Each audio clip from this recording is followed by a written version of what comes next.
بھائی رمضان شریف میں آپ دیکھیں کہ ظلم کا کھانا لوگ کھا رہے ہوتے ہیں. لنگر خانوں میں آپ جائیں، وہاں ظلم کا کھانا ہو رہا ہے. مطلب کیا کہ دوسروں کی چیز میں ہڑپ کر جاؤں. یہ لوگوں کی ریت اور روش ہے، لوگوں کا چال چلن ہے. لوگ اس ڈگر پہ جا رہے ہیں. میرا پیٹ کسی طرح بھر جائے، کسی کے ارمانوں کا خون ہوتا ہے تو مجھے پرواہ نہیں ہے. کسی کا حق نہ حق میں دبا رہا ہوں، مجھے اس سے کوئی سروکار نہیں ہے، کوئی پرواہ نہیں ہے. لیکن قربان جاؤں جناب نبی کریم صلی اللہ علیہ وسلم کے پروردہ صحابہ کی کہ وہ لوگ اپنی جان دیتے ہوئے بھی ایثار کا مظاہرہ کر گئے.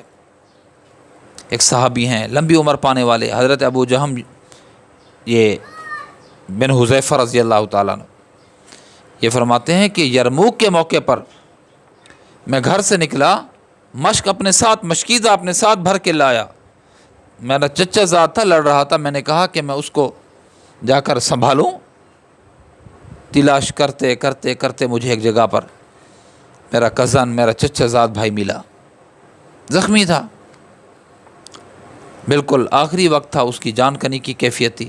فرماتے ہیں کہ میں نے جب اس کو پا لیا تو فوراً مشکیزے سے پیالہ بھرا پانی کا اور اس کو پیش کیا.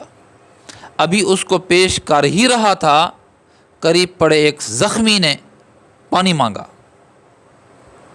تو میرے چچا زاد نے اشارہ کر دیا اس کی طرف، جاؤ مجھے پانی نہ دو، یہی جو مجھے پیالہ دے رہے ہو پانی کا، جا کر اسی کو دو. حضرت ابو جہم فرماتے ہیں کہ میں بھاگا بھاگا اس شخص کے پاس گیا.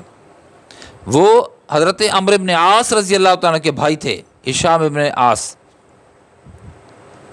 میں نے وہی پیالہ جو اپنے چچا زاد کے قریب لے گیا تھا اور ان ایثار کرتے ہوئے ہشام کے پاس بھیجا تھا. جب ہشام کو وہی پیالہ پیش کیا، انہوں نے ابھی منہ کے قریب لائے ہی تھا، قریب تیسرا ایک زخمی پڑا ہوا تھا، اس نے کہا پانی. یہ فرماتے ہیں کہ میں بھاگا اس تیسرے کے پاس. دوسرے نے کہا، ہشام نے کہا اس کو جا کر دو. میں اس کے پاس گیا تو وہ فوت ہو گیا تھا.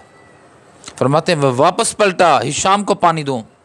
حضرت ہشام بن عاص رضی اللہ تعالیٰ ان کا بھی انتقال ہو. فرماتے ہیں پھر میں بھاگا تاکہ میں اپنے چچا زاد سوتر، چچا زاد کزن، اس کو دوں پانی. فرماتے ہیں میں جب اس کے پاس پہنچا یہ بھی فوت ہو گیا تھا. کون تھے یہ؟ ہاں، تیرے بکری نے، تیرے گھوڑے نے اس گھاٹ سے میری بکری میرے گھوڑے سے پہلے پانی کیوں پیا ہے؟ یہ وہ لوگ تھے.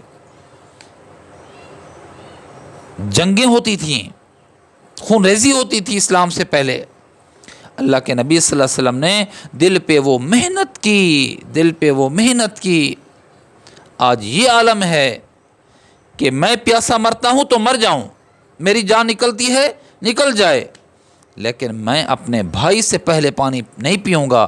یہ گوارا نہیں ہے مجھ کو کہ میرا بھائی پیاسا رہے اور میں اس سے پہلے پانی یہ لوگ تھے جن پر نبی علیہ السلام نے جن کی یوں تربیت کی تھی کہ نزا کے عالم میں فوت ہوتے ہوتے، مرتے مرتے، اللہ کے پاس جاتے جاتے انہوں نے پانی کا ایثار کیا.